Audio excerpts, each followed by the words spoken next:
ଆସିଲା ଯେ ଏଇଟା ଅସମ୍ଭବ ହେଇଯିବ, ଉପରକୁ ଯିବା କଥା।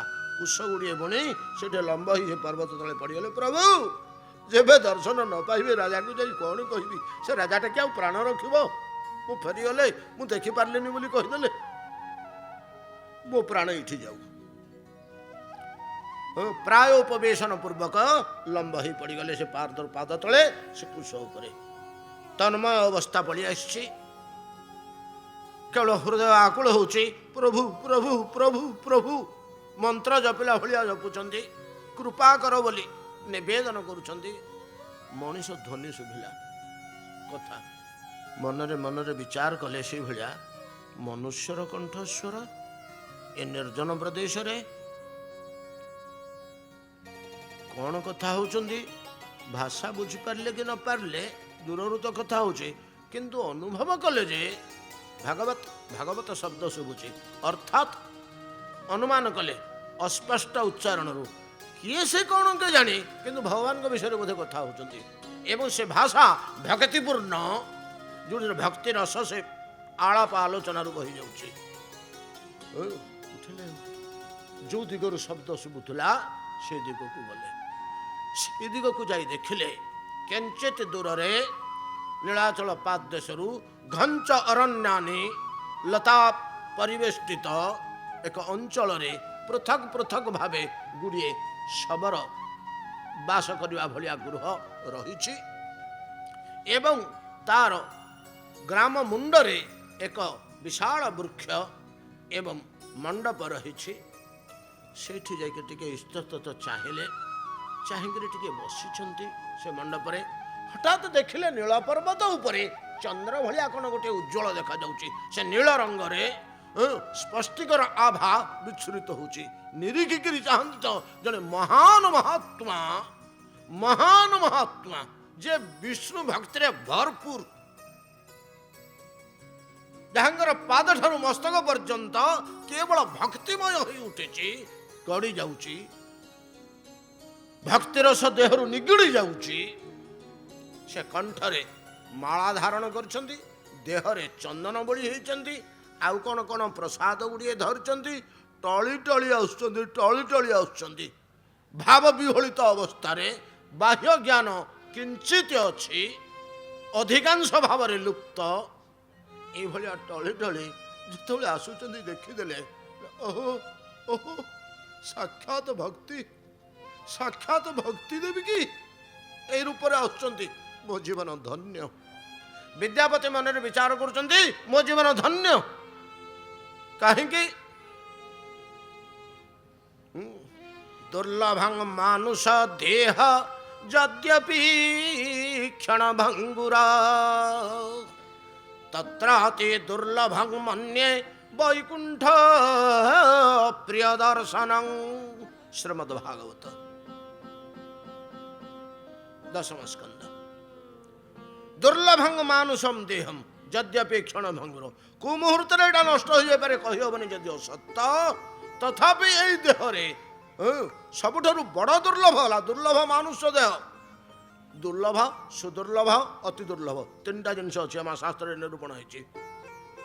ବିଶେଷ ବର୍ଣ୍ଣନା କରି କହିବାକୁ ହେଲେ ସମୟ ନାହିଁ, ପ୍ରସଙ୍ଗ କ୍ରମେ ଆସିଲେ ଆଲୋଚନା କରିବା। ଦୁର୍ଲଭ ମନୁଷ୍ୟ ଦେହ। ଏ ଜଗତରେ କୌଣସି ଉପାୟ ନାହିଁ ମୁଁ କେମିତି ମଣିଷ ଜନ୍ମ ଆର ଜନ୍ମକୁ ପାଇବି। ଆପଣ ବ୍ରହ୍ମା ହେବା ପାଇଁକି ଅଛି ବାଟ। ସ୍ୱଧର୍ମନିଷ୍ଠ ଶତ ଜନ୍ମନି ପୁମାନ ବେରେଞ୍ଚତାମ ଏତି। ଏଇ ଉପାୟରେ ଗୋଟିଏ ବ୍ରହ୍ମାଣ୍ଡର ବ୍ରହ୍ମା ଆପଣ ହେଇପାରିବେ, ଯୋଗ୍ୟତା ଆସିଗଲେ, ପାସ୍ କରିଗଲେ। ଶିବ ହେବାକୁ ଚାହିଁଲେ ଭାଗବତ ବଟେଇ ଦେଉଛନ୍ତି, ଶିବ ହେଇପାରିବ, ତାର ଉପାୟ ଅଛି। ଅନନ୍ତ ଶାସ୍ତ୍ର ଖୋଜି ପକେଇଲେ କୋଉଠି ପାଇବେନି ଆର ଜନ୍ମକୁ ମୁଁ ନିଶ୍ଚିତ ଭାବରେ ମଣିଷ କେମିତି ହେବି। ଏ ପର୍ଯ୍ୟନ୍ତ କୋଉଠି ତ ଦୁଶୁନି। ଅବଶ୍ୟ ଆମମାନଙ୍କର ଦୃଷ୍ଟି ଅଳ୍ପ ସୀମିତ, ଶାସ୍ତ୍ର ବିପୁଳ। ତେଣୁ ମନୁଷ୍ୟ ଦେହ ଦୁର୍ଲଭ। ମନୁଷ୍ୟ ଶରୀରଟା ଭଗବାନଙ୍କର କୃପା ଦତ୍ତ, ନିଜ କୃତ, ନିଜ ଅର୍ଜିତ, ନିଜ ସାଧନର ଫଳ ସ୍ୱରୂପ ନୁହେଁ। ତେଣୁ ଦୁର୍ଲଭ। ଦୁର୍ଲଭ ମଣିଷ ଦେହ। ସୁଦୁର୍ଲଭ କ'ଣ? ଜ୍ଞାନତଃ ସୁଲଭା ମୁକ୍ତି ଭୁକ୍ତି যোগতঃ কর্মতঃ শ্রেয়ং সাধন সাহস্রৈ হরিভক্তি সুদুর্লভা। মনুষ্য দেহ দুর্লভ, হরিভক্তি ସୁଦୁର୍ଲଭ। ଆହୁରି ଗୋଟିଏ ଅଛି ଅତି ଦୁର୍ଲଭ। ତତ୍ର ଅତି ଦୁର୍ଲଭଂ ମନ୍ୟେ ବୈକୁଣ୍ଠ ପ୍ରିୟ ଦର୍ଶନ। ଭଗବାନ ଯାହାକୁ ଭଲ ପାଉଛନ୍ତି, ଭଗବାନଙ୍କର ଗୋଟିଏ ନାଁ ହେଉଛି ବୈକୁଣ୍ଠ। ତାଙ୍କ ଧାମ ମଧ୍ୟ ବୈକୁଣ୍ଠ, ସେ ନିଜେ ମଧ୍ୟ ବୈକୁଣ୍ଠ। ତ ବୈକୁଣ୍ଠ ପ୍ରିୟ ଭଗବାନଙ୍କର ପ୍ରିୟ ଲୋକଟିଏ ଯଦି ଆମେ ଦେଖିଦେଲେ ତାର ଦର୍ଶନ ତା ସାଥିରେ ସଙ୍ଗ, ଏଇଟା ହେଉଛି ଅତି ଦୁର୍ଲଭ। ସେ ଅତି ଦୁର୍ଲଭ ଆଜି ମତେ ମିଳିଗଲା। ବିଦ୍ୟାପତି ଭାବୁଛନ୍ତି ସେ ଅତି ଦୁର୍ଲଭ ଆଜି ମିଳିଗଲା। ଏଠି ଯାହା ବର୍ଣ୍ଣନା ଅଛି, ପରବର୍ତ୍ତୀ ବିଶ୍ୱାବସୁଙ୍କର ଆଚରଣ ଯାହା ଅଛି, ଶ୍ରୋତୃମଣ୍ଡଳୀ କ୍ଷମା କରିବେ, ଆମେ ତାଙ୍କୁ ଜଣେ ଶବର ବୋଲି ଭାବୁଛେ। କୌଣସି ମୁନି ଋଷି ତାଙ୍କ ସେଥିରେ ସମାନ ନୁହନ୍ତି।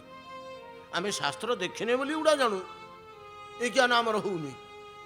ଯେମିତି ବିଶ୍ୱାବସୁ ପଳେଇ ଆସୁଛନ୍ତି ପର୍ବତ ଉପରୁ ଓହ୍ଲେଇ ପାଦ ଦେଶକୁ ପଳେଇ ଆସିଲେ, ବିଦ୍ୟାପତି ଦୌଡ଼ି ପଳେଇଲେ ପାଖକୁ। ବିଦ୍ୟାପତିକି ଯେମିତି ଦେଖିଦେଇଛନ୍ତି, ବିଶ୍ୱାବସୁଙ୍କର ସେଇ ଅବସ୍ଥା। ଓହୋ ଦୁର୍ଲଭ, ଓହୋ ଦୁର୍ଲଭ, ଭକ୍ତିରେ ଭରପୁର ବ୍ରାହ୍ମଣଟିଏ ମୋ ଦ୍ୱାରରେ ଅତିଥି, ସାକ୍ଷାତ ବିଷ୍ଣୁ। ଇଏ ତାଙ୍କ ପାଦ ତଳେ ପଡୁଛନ୍ତି, ସେ ତାଙ୍କ ପାଦ ତଳେ ପଡୁଛନ୍ତି। ପାଦ ତଳେ ପଡ଼ିବା ପୂର୍ବରୁ ପରସ୍ପରକୁ ଆଲିଙ୍ଗନବଦ୍ଧ ହୋଇ କି ଭଗବଦାନନ୍ଦ ଭୋଗ କରୁଛନ୍ତି। ଦୁଇ ଭକ୍ତଙ୍କର ହୃଦୟ ଏକ ହେଇଯାଇଛି, ବିଦ୍ୟାପତି ଆଉ ବିଶ୍ୱାବସୁ। ବ୍ରାହ୍ମଣ, ସାକ୍ଷାତ ମୋ ପାଇଁ ଆପଣ ବିଷ୍ଣୁ, ଅତିଥି ଅଭ୍ୟାଗତ, ପ୍ରଥମ କର୍ତ୍ତବ୍ୟ ମୋର।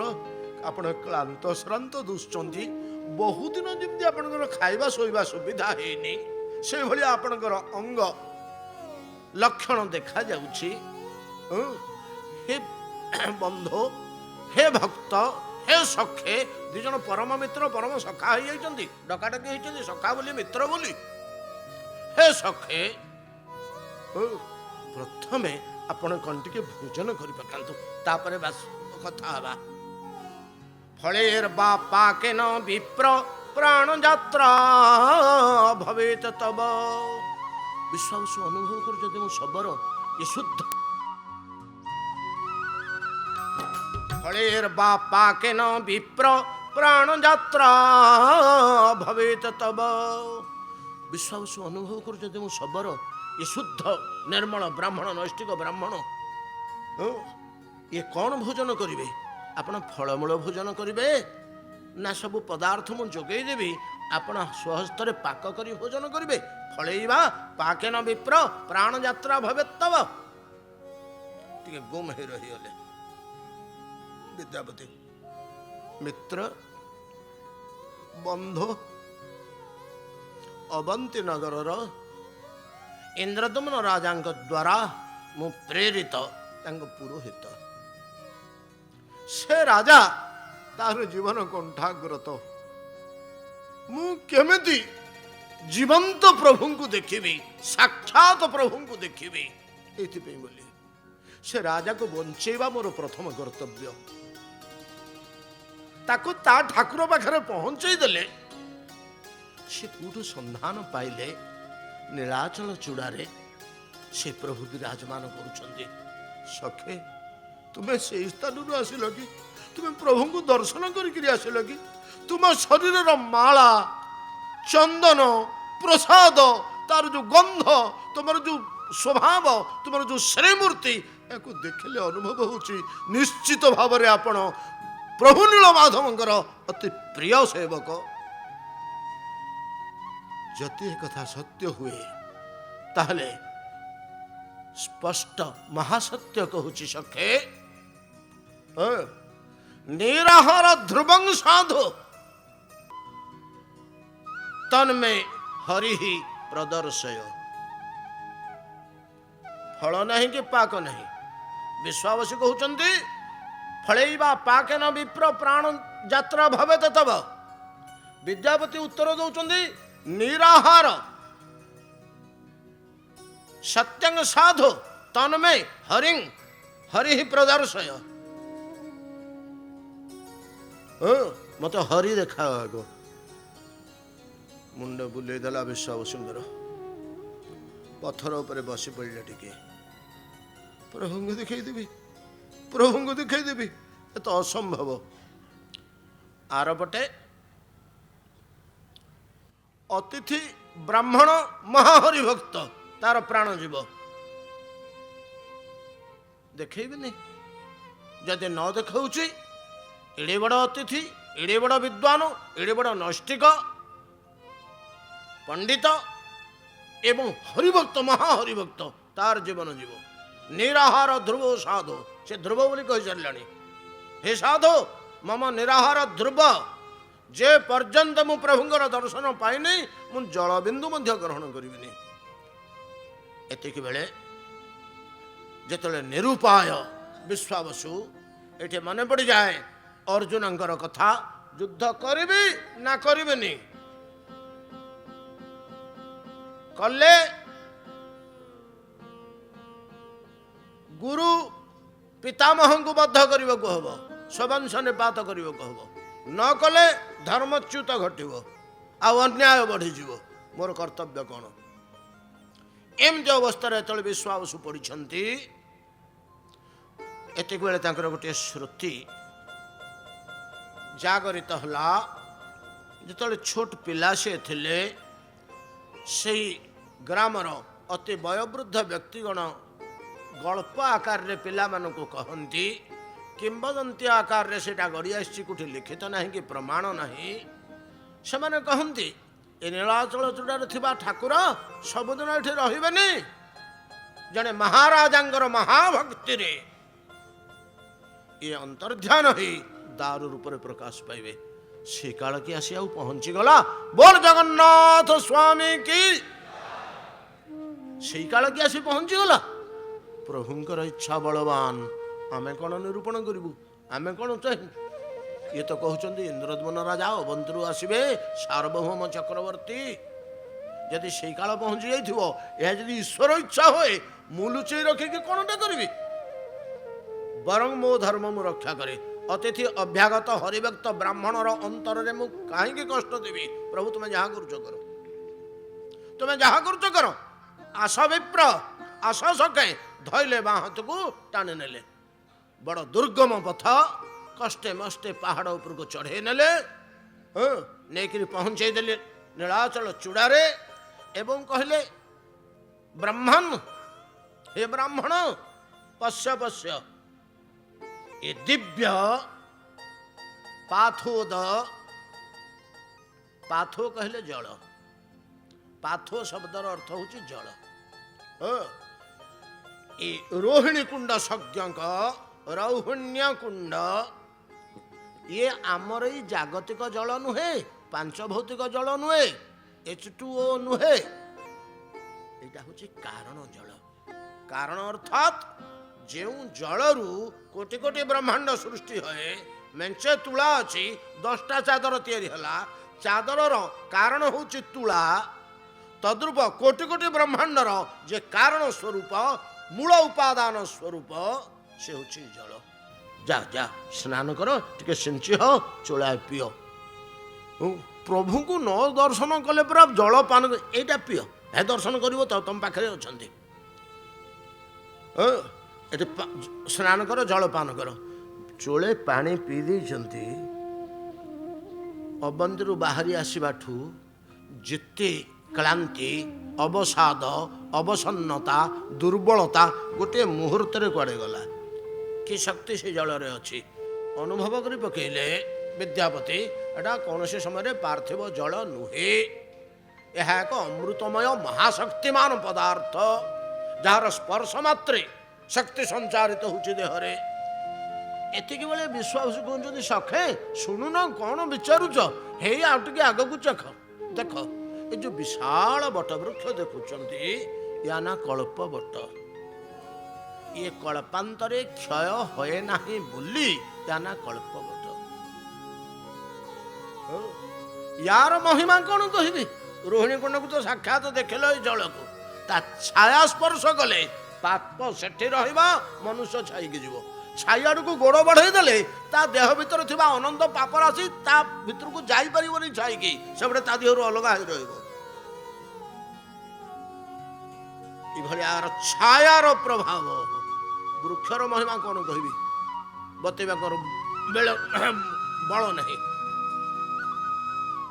ହେ ବିପ୍ର, ସେପଟେ କଳ୍ପବଟ, ଏପଟେ ରୋହିଣୀ କୁଣ୍ଡ। ଏ ତୋୟ ଅନ୍ତରେ ବ୍ରହ୍ମଣ ନିକୁଞ୍ଜାଭ୍ୟନ୍ତରଂ ସ୍ଥିତଂ।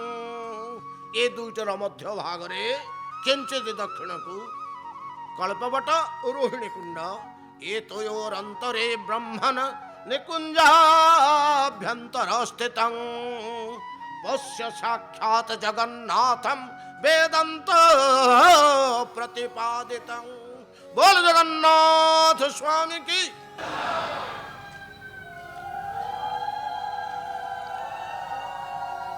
विद्यापति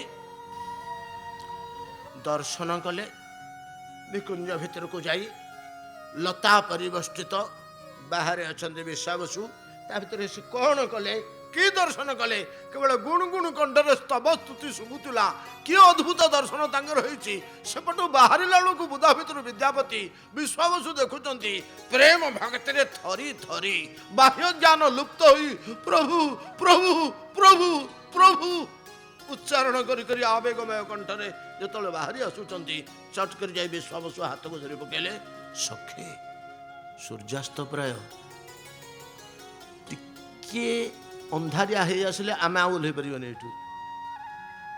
सूर्य थाऊ थाऊ खरा पड़ू थाऊ थाऊ आलो थाऊ थाऊ जब न पलैबा आउ आम भर ओह्ल पारे आलोक थिले तो उपरको आसी होनी कि जाई होनी चलते शीघ्र पलैबा हाथ धरिक तलक नहीं आसिले कुटीर बसैले आग भोजन कर पका मुहा हाथ धोई आग भोजन करदे तलक आसला बेलू संध्या समय है केते गुड़िए पदार्थ रखिते ये तो सांग हो गले आउ रांधिब कि फल खाइबा पचार ना जहाँ घरे थिला ताकू बाढ़ी देले जहाँ घरे थिला ताकू बाढ़ी देले।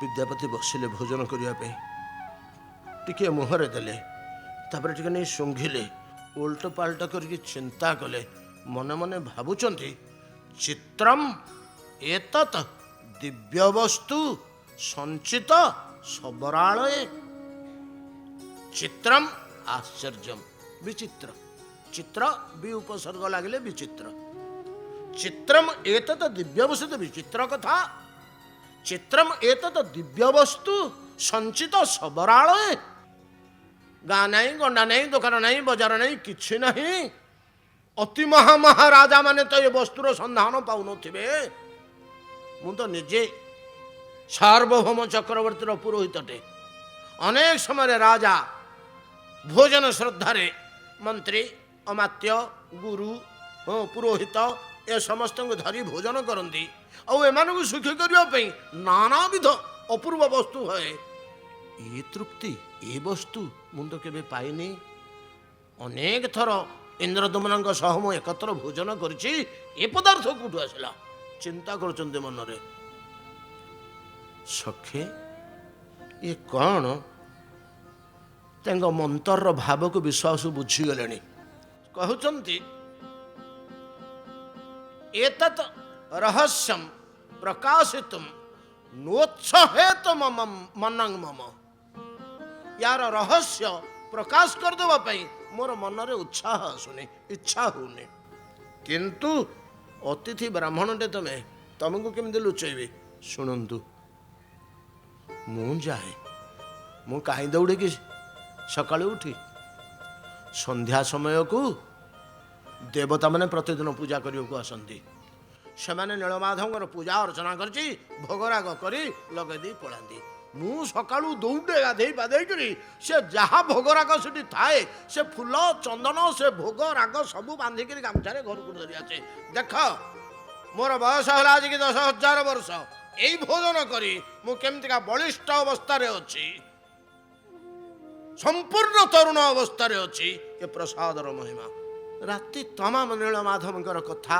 भक्ति भाव कुटीर कटेले सका उठी विद्यापति महोदधि स्नान कले टिके चारिपट बुली राजांकर कथा मन पकई राजनगर और बसति स्थापन निमंते उपयुक्त स्थान कौटी कौन अच्छे टिके निरीक्षण कले 8टा 8:30 9टा भितर विद्यापति अवंती फेरी आसिले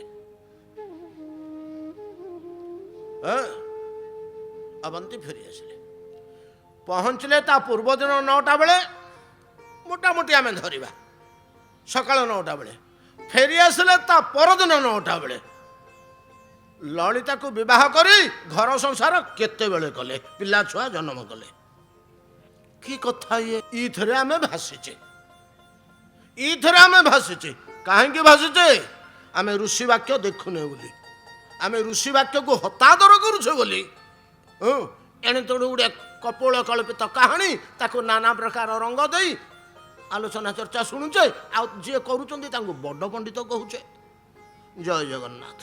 ଆମର ଏଗୁଡ଼ାକ ଆଲୋଚନା ଯୋଗ୍ୟ ନୁହେଁ। ଏଠି ପ୍ରସଙ୍ଗ କ୍ରମେ ପଦେ ବାହାରି ଆସିଲା। ଇନ୍ଦ୍ରଦମନ ଯେଉଁଦିନ ଫେରି ଆସିଲେ, ଦର୍ଶନ କରିବା ପରବର୍ତ୍ତୀ ଦିନ ତ କ'ଣ, ସେଇଦିନ ସନ୍ଧ୍ୟାରେ ଏକ ବିଚିତ୍ର ଘଟଣା ସେ ଅଞ୍ଚଳରେ ଘଟିଗଲା। କାହିଁକି?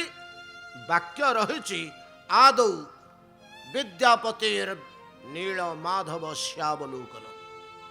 ପ୍ରଥମ ଦିବସରେ ବିଦ୍ୟାପତିଙ୍କର ନୀଳମାଧବ ଦର୍ଶନ ପର୍ଯ୍ୟନ୍ତ ଆଲୋଚନା କରିବାକୁ ହେବ।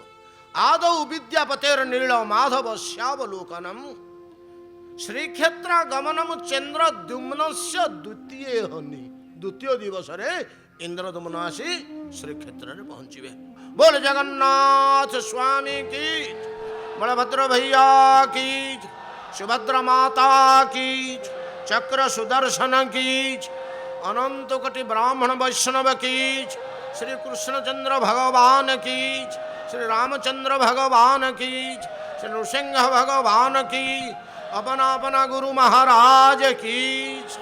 सर्वे भवन्तु सुखिनः, सर्वे सन्तु निरामया, सर्वे भद्राणि पश्यन्तु, मा कश्चित् दुःखभाग् भवेत्। ओम शांति शांति शांति। श्री जगन्नाथ।